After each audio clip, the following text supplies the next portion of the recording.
Hello everybody, good morning and welcome to the United Stand. This is your latest Manchester United news and transfer news as well this morning. There is a little bit of that as well. Transfer blow for Solskjaer, which actually relates to the bigger picture of what's going on in football and Manchester United at the moment. There are further updates to bring you in relation to this ongoing battle that football faces with these greedy owners. Some interesting things about an emergency fan forum on Friday. Obviously the protest on Sunday, 2 o'clock, Old Trafford on Sunday.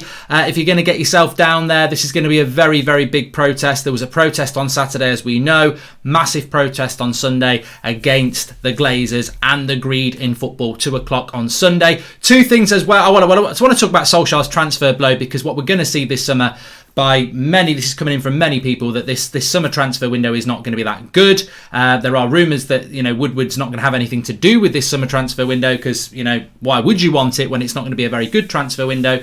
Lots to discuss this morning. But two things I would ask you. First of all, there is a petition in the video description. If it gets 100,000 sign-ups, it will have to be discussed by the government, about 50+1. It's on about 30,000. I think we need to push this sort of thing. It's not just United related, it's football related, but this will benefit us as well. So please, link in the video description. It will take you a minute to do it. Sign that petition, share that link, get as many people to sign it as you can. And second of all as well, the Premier League have announced their two first inductees to the Hall of Fame this morning. Neither is a Manchester United player. I've done a video on that. The link is in the video description. I'm getting a lot of shit on it from people, so I'd like some support from Manchester United fans. Get on that video and get your thoughts in. I think, well, as the video says, just check it out. I think it's a farce, but apparently I'm wrong. So check out that video and support it if you're a United fan. But that's football related, and we're going to merge the two, so that's quite good. We've got the petition and we've got a football debate, so check those links out. Just want to call this out as well from Kedda. Spotify looking to take over Arsenal. Bergkamp, Henry and Vieira are supporting that. Change afoot at Arsenal. Thierry Henry has come out and said that he's totally with the fans. Fans are the future of football, and he doesn't recognise that football club for what they did last week. We need look, if Arsenal get new owners, I will stand up and applaud them. This is not about a competition in the sense that I don't want Arsenal to get new owners. I want Arsenal to get new owners. I want Liverpool to get new owners if that's what their fans want. But Arsenal fans want new owners, and I want them to get new owners because we were all in the same boat last week, and I'm not going to compete with Arsenal on this. If they can get their owners out, well done. They probably feel the same as us. Well done. If they get their owners out and we don't know, that is a fail. That is a fail on us, isn't it? And, some would say it's harder for us because we're worth more than Arsenal and, our owners are more stubborn, etc., etc. But that is the challenge in front of us. Arsenal probably will get rid of their owners. Can we remove our owners from our football club? And that is the big challenge that we've got. Thoughts on Ed's government meeting, says Josh. I think there's a lot of things being thrown out there at the moment to divide us. I want to talk about Solskjaer's transfer blow because this feeds into a lot of things and it's how I merge this through together. So, look, divide and conquer. I'm very much about unity. And look, I'm going to keep pushing that, and that's my personal venture. I want people to do what they want to do in relation to supporting things, and I will be supporting things. And the United Stand as a community will be supporting things, and we've obviously got a very big voice with very big platform that we can use and will use. But I'm all about unity, and that's across football, but also across Manchester United. I am seeing division. And I will call it out, but I'm only one person. I can't do a lot about it. There is division. There are people saying things that I just think don't help. But the chat that Ed Woodward may or not have had with the government, Ole Gunnar Solskjaer saying things about the Glazers, fans falling out about each other because they don't like each other. These three things all accumulate to the same thing: division. What is it? What is the government chatting with Ed Woodward? Solskjaer saying something about the Glazers and fans not liking each other. What has that actually got to do with removing the owners? It's just muddying the waters. It's just diversion. It's taking you off target. But people are falling into those traps. And who knows if these traps are being laid? People mention the name Neil Ashton, who is our PR spin guy. Do you think he's sat at home playing FIFA, or do you think he's working his arse off using all the connections he's got to try and distract and make things happen? Drop a little whisper in here. Get this story out there. It all comes together for the same thing. If you can start to fragment and break this United voice, then you will break the momentum. And The Athletic, David Ornstein, got to give him a shout out. He was talking in his latest article or podcast about Manchester United are going to organise an emergency fan forum on Friday. where, you know, maybe Richard Arnold will be there, maybe Ed Woodward will be there, maybe the Glazers will be there, maybe the head of communications will be there. I would say about this, I don't know who's on the fan forum. I've heard of this fan forum before. I would presume Manchester United Supporters Trust have a representative. I don't know who else. I think they try and have it quite diverse in relation to certain season ticket holders from certain areas in the ground, certain age groups. But, you know, I don't know if the United Stand have never been asked to be that, and some people would say, well, that's great, but that's not. This is what I'm talking about. Unity. You might not like the United Stand, you might not like a certain fanzine, you might not like a certain organisation, but if you want a fan in Delhi or LA or Sydney to not buy a Manchester United shirt, do you think Manchester United Supporters Trust can hit them, or do you think the United Stand can hit them? And what I mean is their voice. Like, if we don't work together, we can't have a united voice, and that's what we need to do here. So I don't know what this fan forum will involve. I would ask the question, though, if there is going to be a fan forum on Friday, and obviously we won't be part of that, so I won't be able to tell you what's been said in that. But if that does go ahead, I would almost say, why are United fans going to an emergency meeting to speak to Manchester United on Friday anyway? They've already betrayed our trust. Why would you sit in a room and listen to their lies again? And I'm not saying that they will tell lies on Friday, but are we not past mediation? Are we not past emergency meetings with Manchester United Football Club? What can they do that they've not already done? Oh, we're really sorry, we won't do it again. Not going to believe that. We're really sorry, we didn't know anything about it. Not going to believe that. We're really sorry, we're going to spend money in the transfer window. Not going to... Well, you might do that, but I still don't believe you're in it for the money. So I just think that mediation's always a good thing, but what can they actually offer? And maybe a powerful message would be, if they are holding that meeting, nobody attends. I mean, I don't have all the answers, but you know what I mean. Ollie did a great job yesterday taking the heat off the Glazers with the diabolical managerial decision, says Julian, not helping with his press conference as well. Well, look, in relation to the football, let's pull it back in. So this talk this morning is, and I think this is a bad thing, but it's good in a way because we're starting to merge football back with what's going on in the club. So Eric Bailly to sign a new 4-year deal is coming out from ESPN this morning. Now, some people would be very happy with this. Now, thankfully, I've already made my position on this very, very clear. I like Eric Bailly. I think he's a very good footballer, but I would let him go in the summer. There are a number of issues why I have a problem with this. One, I've seen Eric Bailly play very well for us numerous times over the last 18 months, and the very next game, Lindelof comes back into the team. So Eric Bailly is behind Lindelof and Maguire, and Ollie has proven this over the last 18 months. Lindelof and Maguire ain't good enough. So Eric Bailly staying at the club, he's not suddenly going to be the first choice centre-back because he hasn't been for the last 18 months anyway. So he's a third choice centre-back. We are keeping a third choice centre-back at this club on a 4-year deal, and he's injury prone. Are we not learning? Are we not learning at this football club? We've just given Phil Jones a 5-year deal, and we're going to give Eric Bailly a 4-year deal. Now, Eric Bailly is a much better player than Phil Jones, but he's injury prone. Why are we chucking 4-year deals at players that are injury prone? That's a bad thing. And point 3, if we keep Eric Bailly, why would we buy a centre-back? You've got Lindelof and Maguire first choice. You've got Eric Bailly now third choice. And what's happening with Twansebi? Why would you buy a Varane or a Koundé or anyone like that? Why would you do that when you've already got three centre-backs, one who's third choice? This to me hints of we're going to sign Ben Scheidt or something like that. So I just think that, you know, it is. I'm not angry about it. I'm not frustrated about it. But signing Eric Bailly on a 4-year deal, and I think we all love Eric Bailly, but you can't trust Eric Bailly. He's always bloody injured. What's the future planning in giving a 4-year deal to Eric Bailly when he's not Ollie's first choice, he's injury prone, and it basically ends any chance of us buying a decent centre-back now? I'm not saying we won't buy a centre-back, but you're not going to go and get a Varane or a Koundé when you're going to keep Bailly and you've already got Maguire and Lindelof. To me, this stinks of we ain't spending much money in the summer, which was probably going to be the case anyway, but where is the money coming from for the summer? It's to me, this Eric Bailly story is nonsensical on so many levels. And I cannot reiterate how much I like Eric Bailly as a footballer. And I think he should have been playing a lot more. I personally think Maguire and Bailly play together much better than Maguire and Lindelof. And I think the team plays a higher line. And I think the midfield stop babysitting our centre-backs. Because we saw it again yesterday. We played pretty poor yesterday. I mean, I thought McTominay and Fred, especially McTominay, were really poor. But we didn't look like we were going to concede a goal because we're playing with a back six again. We're bubble wrapping Maguire and Lindelof. And the signing of Eric Bailly on a 4-year deal, to me, just makes me think next season, yet again, we're playing with a back six for most of the season with Maguire and Lindelof. That's what I think Eric Bailly signing a new contract means. Because Eric Bailly, I heard somebody say today, oh, this is good, but he's got to play him. If he's got to play him. I don't think Solskjaer is going to change his mind between Maguire and Lindelof and go to Maguire and Bailly, because he's never done it. He's never chosen to do that.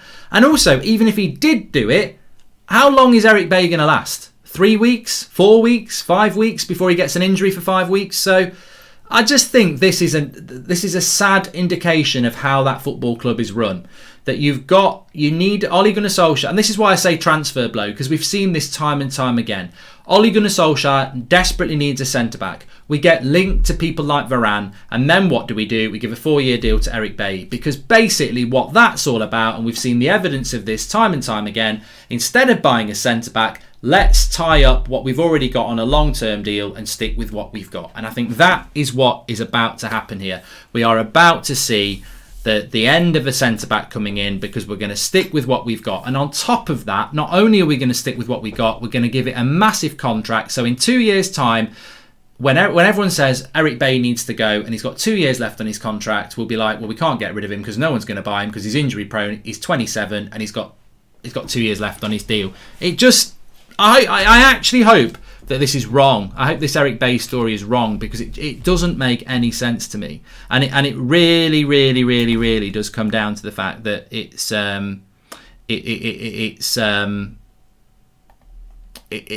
just typical of Manchester United, and I think it is. I do think it is a transfer blow for Manchester United, definitely, and I do think that we're going to have a very, very, very, very odd transfer window. And I saw somebody today saying, yeah, you can see this happening. They'll get Pogba to stay, but he won't really be staying because he'll be running his contract down, and apparently it'll be a good transfer window. Rafael Varane about his contract. My future is clear. I'm focused on the end of the season. We're in a very intense and key moment. There's still no agreement to extend his contract. That's from Fabrizio Romano talking about Varane, which actually, this does feed into something as well that I was reading today from Spanish reports that Chelsea are leading the race to sign Varane. I mean, I don't want to. I think we're already in a very weird situation in relation to football anyway, but this does tie in with it. We know what's gone on last week. We know there's a big impetus to remove these owners from the club, but things aren't going to get better. They're not. If you thought last transfer window was bad, how can this one be bad? We might be facing big fines because of this Super League thing. I mean, not only was the Super League the biggest betrayal in football history, it's also probably going to cost us a lot of money as well. And it's already cost us enough, but it's probably going to cost us a lot of money. Manchester United financially weren't in a great position, apparently, to them anyway. We're going to be in a lot worse a position this summer. So I can see United signing maybe a Sancho. We are favourites to sign Sancho. I could see us signing a Sancho and that's it. But let's be honest, when we were coming into this transfer window 2 or 3 weeks ago, we were saying we need a centre-back, a CDM and a winger or a striker. I can see us getting a winger and that being it. And I think this Eric Bailly deal, to me, stinks of we ain't buying a centre-back, and we're certainly not going to buy a decent centre-back. We're going to stick with what we got. And therefore, next season, it means Lindelof and Maguire at centre-back, a back six, and Eric Bailly is back up for the next 4 years. I despair really. But what do you want Solskjaer to do if he's being told you've got no money? And that's the problem. You've got no money. You've only got this amount of money. I can't really say anything about it, because if Eric Bailly is signing a 4-year deal, I think it's more than Eric Bailly signing a 4-year deal. I think it's a very clear picture of what we've got to come, which is another step backwards next season. We're not going to get second next year, are we? I think Man City and Chelsea are nailed on for top 2 next year. Manager and staff don't have the big club pedigree or experience. There are good players, but the management lacks the know-how to take them to the next level, and so the stagnant state of affairs, says Barath. Mings, here we come, says Sumya. We ain't getting anyone. Glazers won't spend, says Advath. But look, the flip side of that coin is that I think many of us said last week, if it means a couple of bad years to get rid of the Glazers, then I think many of us would take that, and maybe that's what this is all about. I can only reiterate that I really do like Eric Bailly, but I think football's ruthless in relation to on the pitch. I mean, we've seen how ruthless it is off the pitch, but I think ruthless is the word on the pitch. I said it, was it 2 months ago? I said these exact words. I really like Eric Bailly. I think he should be our first choice centre-back with Maguire. But if you're asking me if I'm giving him a new contract, no. Even if he was playing regularly for us, I wouldn't give him a new contract because his injury record is appalling. How many times do you need slapping around the face with a wet fish to realise that, you know, you're being hit around the face with a wet fish? Like, his injury record is appalling. He had 3 separate injuries the season before we bought him. Why did we buy him? And you know, so it's not just at Man United. He's not just unlucky. It's not just he needs to get over it. He is injury prone. He will remain injury prone. Why would you give someone a 4-year deal and hope that they're going to be your future when they're getting injured as much as he is? I mean, look, I know we like players and I know they've got personalities and I know we all want to like them on and off the pitch. That's just the natural way of being. But you've got to be ruthless. I don't care. Juan Mata. I love Juan Mata. He's done. He's got to go this summer. I don't care how popular he is in the dressing room. He is done. He's on a lot of money. His time is done. He's got to move on. That people might say that's ruthless, but if you want to be in competition with the best teams in the world, you better be ruthless. You can't just chuck people on the pitch because they put a shift in and ignore play and keep people on the bench who are better. You need to build a very good football team, and to do that, you need to be ruthless. Eric Bailly, I'm sorry. And also the big part of why I don't want Bailly to stay is because Solskjaer won't play him anyway. He's proven that. So it is a worry. It is a transfer blow, and I think that Solskjaer's going to face a very, very difficult summer transfer window, which I think he probably would have done before this Super League, to be honest. Would you take Chris Wood at United? No. Sean Dyche should be screaming and shouting outside Old Trafford every day. Welcome to the United Stand Members Club, Mikhail Roach. So there we have that in relation to that, and of course Varane leading the race for Chelsea leading the race for Varane. As I said, there was something today about Manchester United being favourites to sign Jadon Sancho. I mean, look, I don't think anybody feels like getting involved in the Jadon Sancho to Manchester United rumours anyway. We did all that last summer, and we're all in a much more angry position now than we are. But I believe it when he's holding up his shirt. I do think it's possible that United will do something.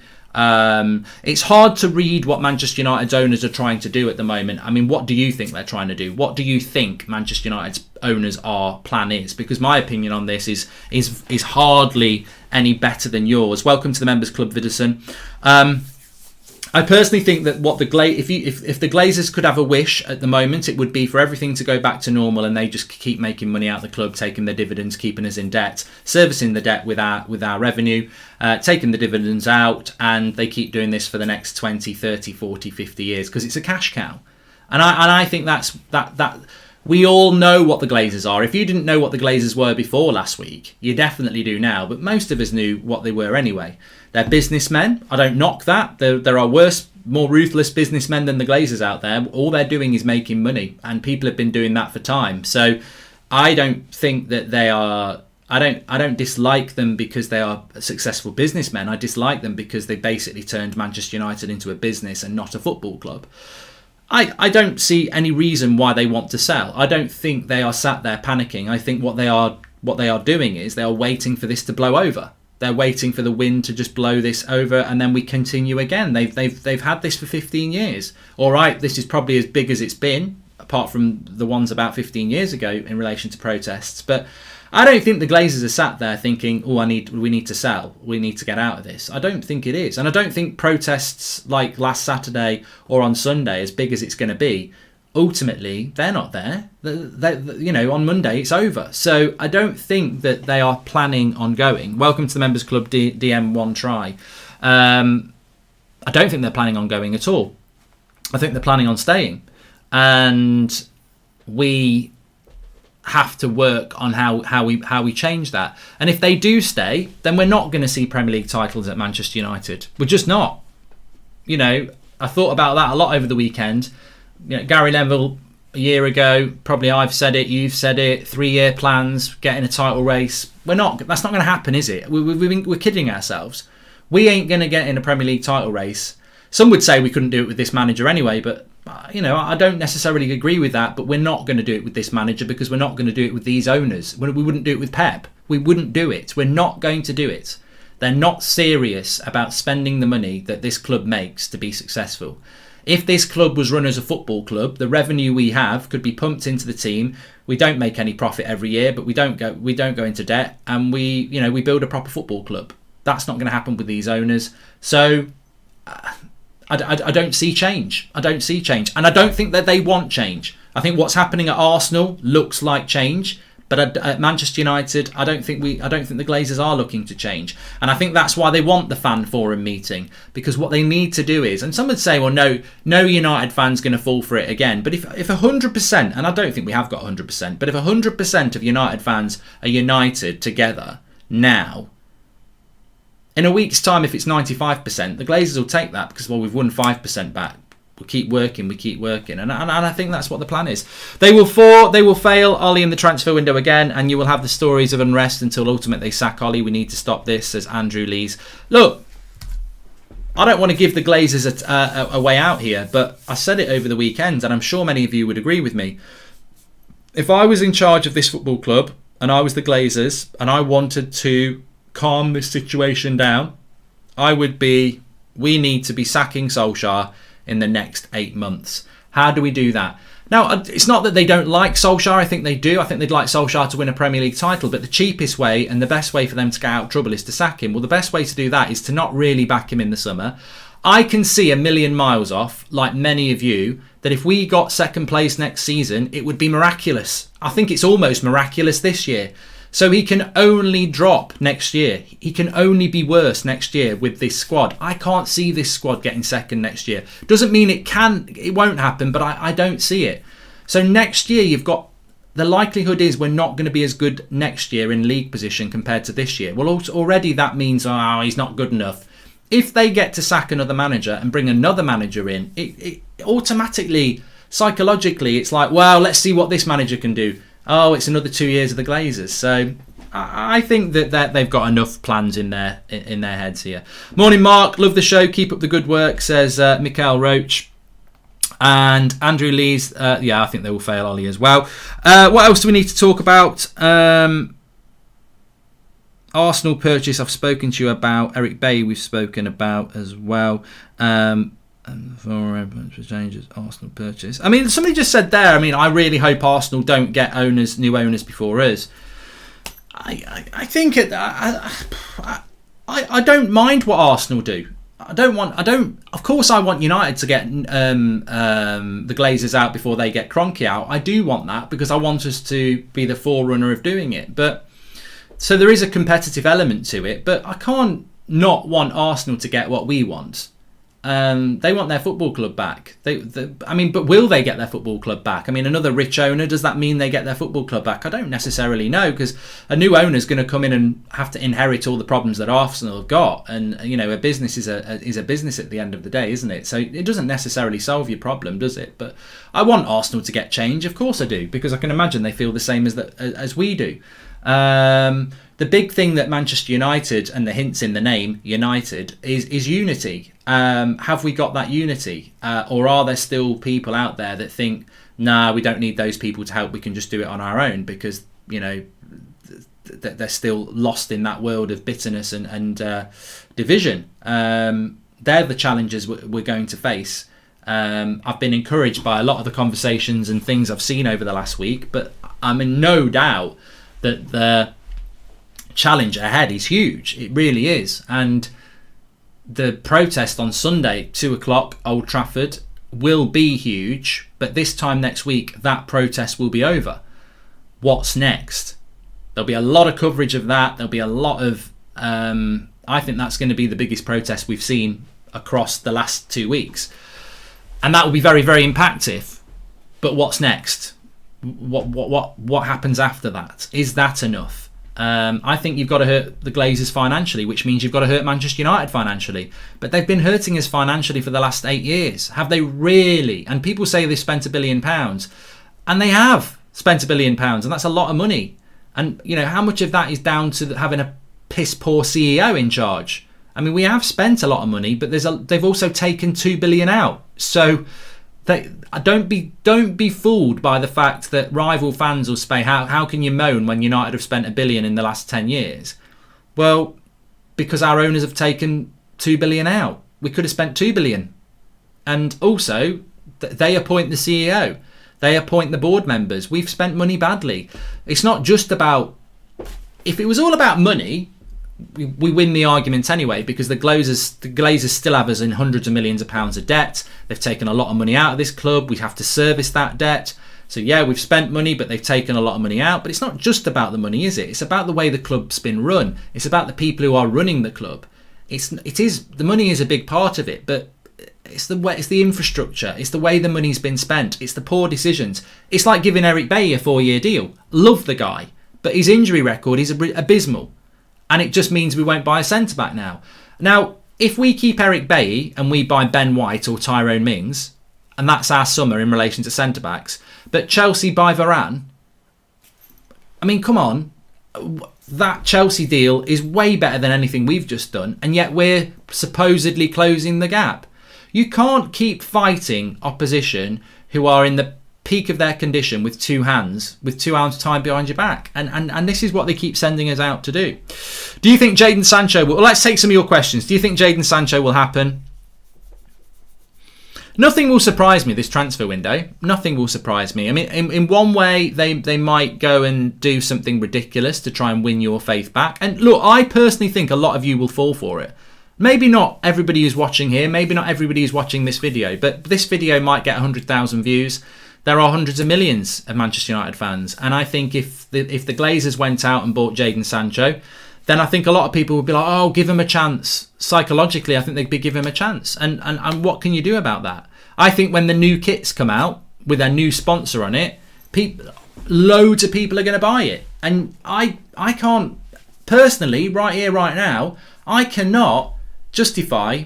I don't even want to wear my Man United track. I always wear my Man United tracksuit for this show. At the moment, even though it's stupid because I've already bought it and it's a nice tracksuit and it's got Man United on it, it's not got Aon on it or anything like that. Why would I not wear it? At the moment, I'm just a little bit like... I'm definitely not buying a Man United kit this summer. My daughter will be demanding it. And I'm like, I'm going to have to say no to my daughter. At this moment in time, that's how I feel. Do you all feel like that? Or are you going to see that... I mean, we're going to see... They did great jobs last week at United Stand MUFC on Twitter, United District, United Journal, there's loads of them. They did a great job last week and they kept us up to date with what was going on by the minute. If there's a picture today of the new United third kit, they'll put it out there. I don't think they should. And, I could probably say to the people who run our Twitter, I don't think we should, but people will be like, oh, I love the kit. It reminds me of this. It's we shouldn't be buying the kit, in my opinion. Now, I'm not putting that voice out there because it needs to be a united voice, but I don't think we should be doing that. Because I think that by not buying the kit, Adidas shit themselves, the new sponsor shit themselves, and therefore the Glazers shit themselves. I think we've got to hit them financially. But people will say, well, if you hit them financially, we're definitely not buying players. But, are we buying players anyway? But these are bigger conversations, and you've got to deal with it as a democracy. And look, people might attend that fan forum on Friday. The fire calms down a bit, I am one person, you are one person. We'll have to be... There are a lot of things going on, but we'll have to wait and see. If you look at the past few years, have the Glazers really improved our squad? They spent very poorly, and I think they will continue with that, says Didier Curran. Few people saying they won't be buying the kit. Skippy says Spotify owner Bergkamp, Vieira and Henry interested in buying Arsenal if Cranky is willing to sell. Thoughts? Well, we spoke about it a couple of times, Skippy. I would say well done to Arsenal. Well done to Arsenal if they can get their owners out. I mean, does the new Spotify owner come in and make a massive amount of difference? Is he any better than the Cranky? That's what I would say, but it's change. It's change, isn't it? And I would take... look, there's tiers here. There are real tiers, but there are tiers here. That the Glazers are in charge. That's what we know. The Glazers sell. We get a new owner. That's change. It could be better, could be worse. 50+1, where you get membership and you can't have one owner owning the club, would be the ideal. Change is what we want, isn't it? And I can't argue with Arsenal. Thoughts on Konate going to Liverpool? Well, Konate does have a bit of an injury problem, and I think that certainly as a United community, when we talk about transfers, we do talk about these sort of things, and that's what I love doing. And I remember talking about Konate a few weeks ago, and many of you were saying, good centre-back, but he is injury prone, so why do we want him? And I agree with that. But having said that, it shows from Liverpool that even Liverpool, and I don't think Liverpool are going to remove Henry as their owner. I think Liverpool, speaking to Liverpool fans, some of them are very angry, but they're already saying we can't remove them because there isn't unity to do it. Already there are fan groups and fans that are willing to, stick with them because they won a title last year and they won a Champions League. And I think Liverpool will find some money. Effectively, I think you've got very different stories going on with different clubs. I think Arsenal are like us; they want change, and they didn't really like the owners before this anyway. I think Liverpool did like the owners and felt let down by them, and I think that those owners will know that, and they've got a little bit of hope because they know that the fans like them, but are let down by them. Right, let's reward the fans. Let's get a couple of players in. Let's show that we are committed. So that's what Liverpool are going to do. So yeah, Konate injury prone, says Duzen. But look, I'm sure would you rather have Konate? Would you rather have Eric Bailly? I'd rather have Konate. Both injury prone, but I think Konate is younger, better, and it's not even that he's better. I do like Eric Bailly. I don't. It's not even that I think Konate's better. Actually, it's just that if Ollie wanted him and bought him, he might actually use him. One of the big problems with Eric Bailly for me is that Ollie doesn't use him anyway. Why are we giving a 4-year deal to a reserve? That's the bottom line, isn't it? Why are we giving a 4-year deal to a reserve who's injury prone? He's not a first teamer. Ollie doesn't trust him as much as he trusts Maguire and Lindelof. And saying he's going to give him some game time, well, I'm sure he said that to Van der Beek when he bought him. Like, he's not going to pick Eric Bailly over Maguire and Lindelof. He's set his stall out. Maguire and Lindelof are his first choice centre-backs. He doesn't like Eric Bailly more than he likes Maguire and Lindelof. So giving a 4-year deal to a third choice centre-back to me says we ain't spending any money on a decent centre-back. We may well get Tyrone Mings and we may well get Ben White, but we ain't going to buy a top quality one if we're going to do that. And look, it's only a paper story. Maybe we're not going to give a new contract to Eric Bailly. You've always got to look at it like that. But the plan, I agree with Sally Devil Red 7. I think the plan should have been to let Eric Bailly go and bring in a replacement because that's ruthless. Yeah. Skippy, sorry, I've read one of yours, I better not. Cameron, who's a member, says, if you were the Glazers in the current situation of fans being on your back, would you sell the club or back the manager and try win the trust of the funds back?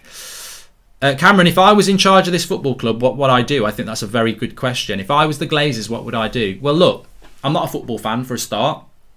I bought this Manchester United football club on debt. It didn't cost me anything. I've never paid that debt back, so that's not cost me anything. I've made loads of money out of it. I've increased the value of this football club by a huge amount. When I cash in, I make a huge profit. If somebody was willing to give me 4 billion, I'd probably say, you know what? This is a bit of a toxic situation. I'll take the 4 billion and go. But on the other hand, they've never liked us. They're never going to like us. We're still going to make a lot of money. Maybe let's spend a little bit more to get some players in. But, all we really want is top 4. Keep the brands coming in. Keep the fans happy. I think one interesting way of looking at the Glazers is that people say, why don't they spend money and win things? Because that's going to make them more popular. That means they'll get more fans. But at the end of the day, if you run a restaurant and you know that your restaurant is going to be full for the next 20 years, no matter what you serve up, as long as you don't give people food poisoning, people are going to keep coming for the next 20 years. You can guarantee your revenue. You can guarantee people are going to want to sponsor your restaurant and things like that. Yeah, you could spend a bit of money and double the size of your restaurant, but no, I'm not really that bothered about that. I'm happy with the money that's coming in. And I think that's like the Glazers. They know they've got an attentive audience. And until that audience isn't attentive or starts to disappear, then I don't think they're that bothered about selling the restaurant. So what I would do is, if somebody came in with 4 billion, I'd take it. But if they don't come in, I certainly wouldn't be selling it on the cheap, and I certainly wouldn't be being forced out. I'd want as much money as I can, because that's what the Glazers have always been about. Off topic, a quick prayer for India, Mark. 350,000 cases a day, almost 3,000 deaths a day now. The COVID hotspot of the world, exponential growth of cases, says Anurag. Yeah, I mean, look, you're absolutely spot on, and I do send prayers to India and any other place that is suffering with this COVID scenario. We, unfortunately, in the world, well, fortunately, I don't know whether it's fortunately or unfortunately. I think it is unfortunately that this pandemic has hit people at different times. The UK, we've had a couple of really bad periods, and now India are having it, and I'm sure other areas of the world have and will have it badly. So in the UK at the moment, we are in a situation where we've hardly got any cases. We've got a lot of people who've had the vaccine, and it is slowing down. And we're starting to come out, and, you know, pubs and things and cinemas and people in the football yesterday. There's a bit of light, but other areas of the world are not in that situation, and we must remember that, because we've all been in the dark on this. And you know, prayers to India, massively populated country, which obviously isn't going to help with something that's spreading like that. It's spreading like wildfire, and most importantly of all, people are suffering. They're not getting access to, you know, the oxygen, and, you know, crematoriums are overloaded. This isn't real life. This is horrific. So yeah, massive prayers for people in that area of the world, and just, I mean, what can be said, really? Stay safe, and stay safe means try and avoid contact, and, you know, social distance, and all the things that have been said for the last year, and hopefully this vaccination program can do what it's done for the UK, because it's been a big game changer so far. So we won't get rid of this if we don't get rid of it as a world. And there are new strains, and, you know, as much as the UK is vaccinated now, a new strain could come in at any time. So, you know, it is a very, very, very serious issue. So thoughts and prayers to everybody in India as well. But yeah, I mean, look, on that, the only thing that seems to have worked if you haven't got the vaccination program is to shut everything down and don't interact. I don't know what the situation is. Do you think these protests will have an impact on the board, says Dia? I think the impact on the impact of the protest next Sunday will be there for everybody to see. It will be a very, very big event, and I think that, you know, looking at what happened on Saturday, the atmosphere was good. It was a good atmosphere there. I'm not so sure the atmosphere will be different I think the atmosphere on Sunday will be different. I don't think it'll be about singing a few songs and, you know, cheering and stuff. I think there'll be a lot of anger on there on Sunday. I think it's going to be a different type of protest, and that will hit the news. And ahead of a big game against Liverpool, that's why the timing of it is perfect in many ways. What the fallout will be from that, we'll see in the days, hours and weeks afterwards. But it can't be the only plan. There has to be a secondary, third, fourth, fifth plan.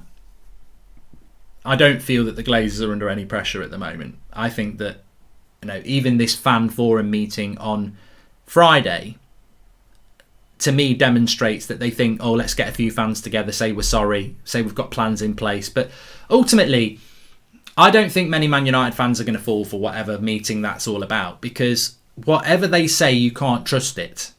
Oh, we're going to do this now. We're going to rebuild this area. We want more fans in the ground. We want more people. We want to sort out this area. We're going to invest in here. We're going to buy some players. You're still in charge. We don't want you in charge. So you're telling us you're going to do all this, but we don't want to listen to what you're going to tell us because you've lied. You're all about the money. Now you're going to start doing things. You've had 15 years to do this. So I don't think that's going to work. But I don't know. I don't know whether it's going to work. As I said, I'm one person. But as Advad said, there's no point going to the forum, in honesty. Well, look, I wouldn't be asked to it Flex wouldn't be asked to it. We're not on that fan forum, so we wouldn't get asked anyway. So it's not our decision whether people should go or not, because some of these people have been going to these meetings for a very long time, and it's up to them. I would like to think that they will boycott it. I would like to think that they won't go to it, because ultimately you're mediating with people that can't be trusted anyway. And there's a big message by not doing it. I don't see what comes out of that meeting.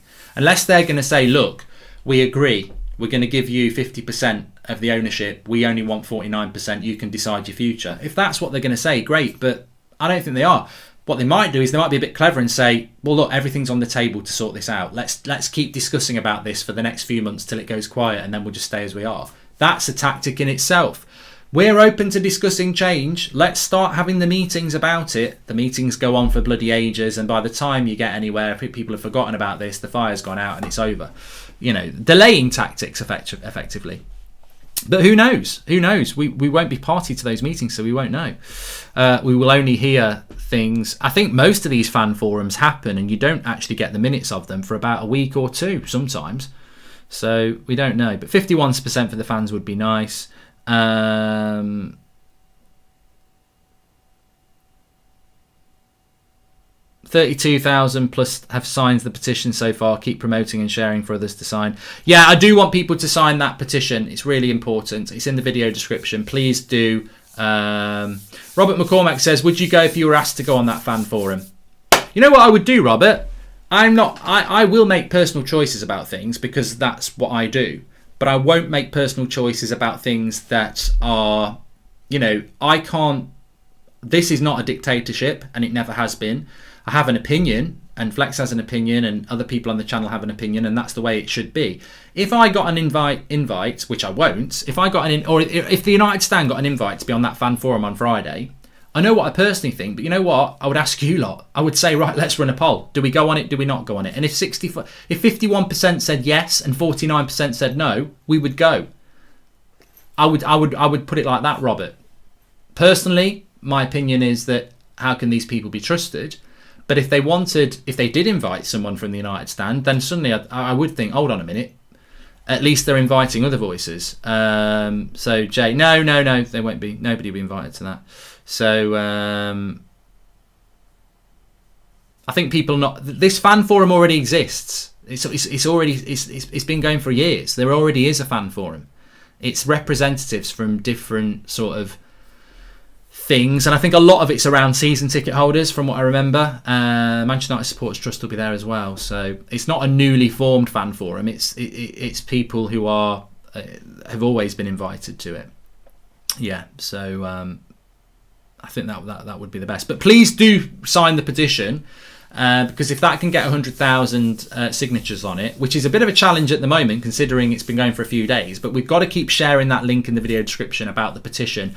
Do sign it. If we can get it over 100,000, it's another thing. And it might not be something on its own that makes a big difference, but as many things that are worthwhile doing, we do. I think this is going to be a domino effect. I think the protest on Saturday, the protest on Sunday next week, the petition, lots of other things that are going on. They all need to. Unity isn't just people sticking together, but it's loads of things coming together and creating a domino effect. That's what we need to do.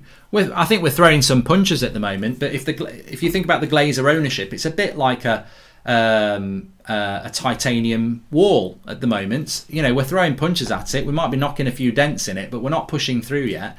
And we need to do more and more things, definitely. If you live outside the UK, use the postcode M160RA, says Zed Jamie. So if you live outside the UK and you want to do the petition, use a UK postcode, and there is one that you can use, M160RA, says Zed Jamie. And what happens if they ignore the protest? They're going to ignore the protest. Of course they're going to ignore the protest. But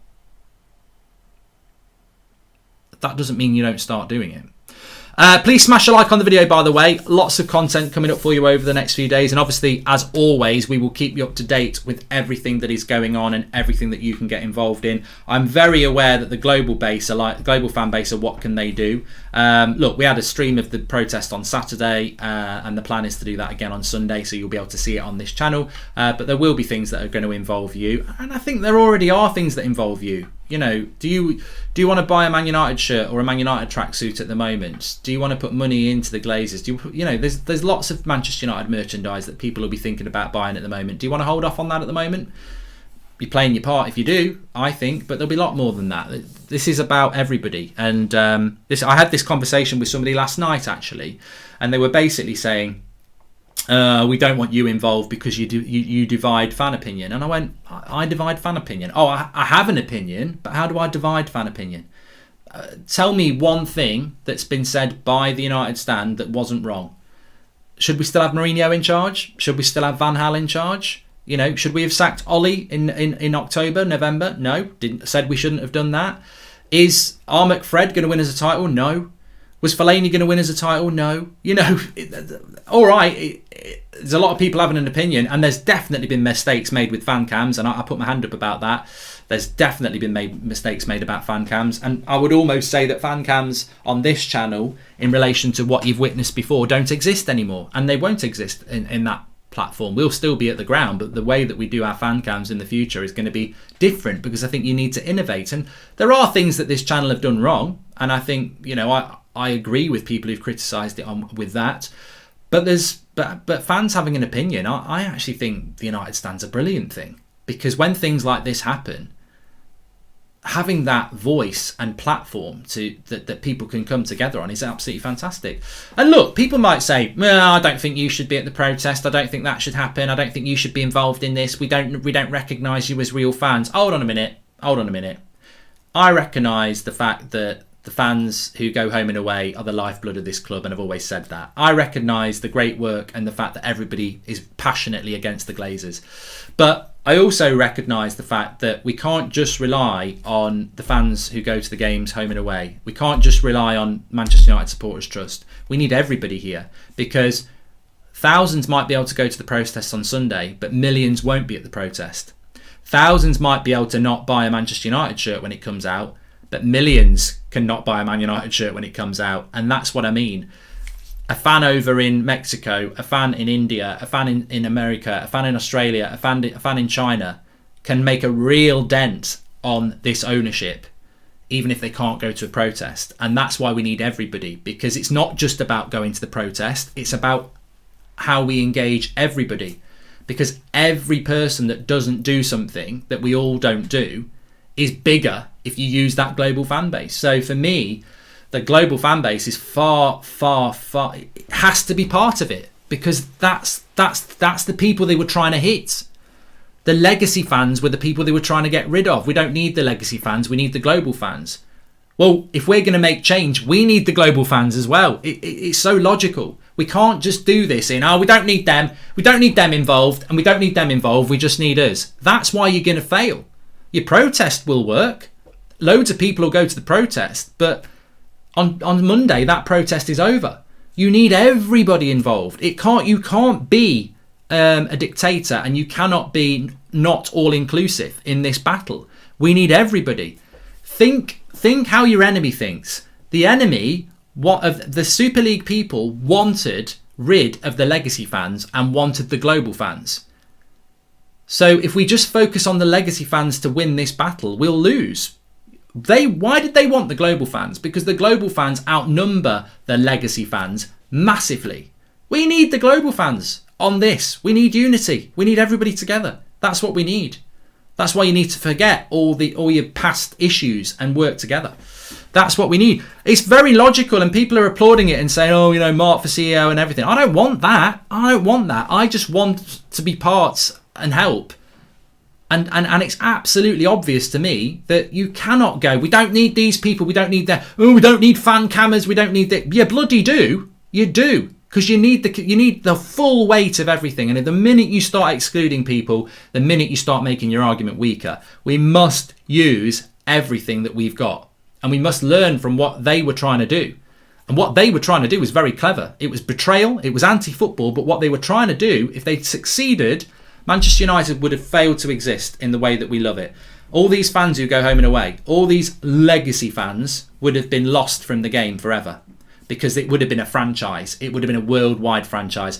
Oh, you're not going to follow us home and away anymore around the country. We don't really give a shit because we're going to play Barcelona in New York. And then we're going to play Real Madrid in Sydney. And you know what we're going to do then? We're going to play Juventus in Delhi. Couldn't give a shit about you legacy fans. So, yeah, the legacy fans have been treated like absolute shit. It's appalling. But we must all work together because there's a huge fan base here. Thank you very much for watching, everybody. Please do smash a like on the video. Make sure you sign the petition in the video description. And also, as a personal football challenge, there is a link in the video description about the Premier League Hall of Fame. The first 2 Premier League Hall of Famers are Thierry Henry and Alan Shearer. In a footballing debate point of view, I disagree with it. I'm getting a lot of shit on the video, so I need a bit of United support. Should have been Roy Keane, maybe Ryan Giggs, maybe Paul Scholes, but get over there. Cantona's another one. Then you might have others. Andy Cole, maybe Andy Cole's won more Premier League titles than Henry and Shearer, and he scored more goals than Henry. So links in the video description for that. Check it out. Smash a like on the video and give us some United support on that. I'll check you out in a little bit. Thanks for watching.